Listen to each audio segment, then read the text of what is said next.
Bienvenidos a Negocios Rentables FX. Te mostramos cómo ofrecer un buen servicio al cliente paso a paso.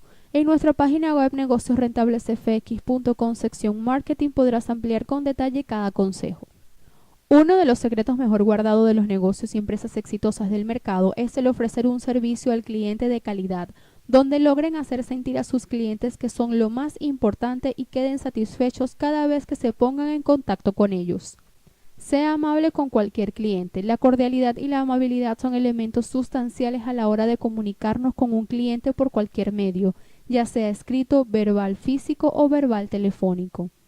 Presta una atención rápida. Para un mundo en el que las personas tienen muchas tareas al día, cada minuto que pasa es esencial, por lo que la atención que reciban en tu negocio debe ser rápida y eficiente para él sin descuidar la amabilidad, la cual no sirve de nada si el cliente debe esperar minutos y horas para que resuelvan su problema o petición. Evita presionar a tus clientes. Ser insistente y presionar en exceso a un cliente puede dejar consecuencias tan graves como que nunca regrese a comprar o adquirir lo que ofrecemos. De hecho, es una de las actitudes que más se espantan, pues les hace sentir que lo único que hacemos es venderles en lugar de solucionar sus necesidades y les permita resolverlo. Para ver con detalle cómo ofrecer un buen servicio al cliente paso a paso, visita negociosrentablesfx.com sección Marketing.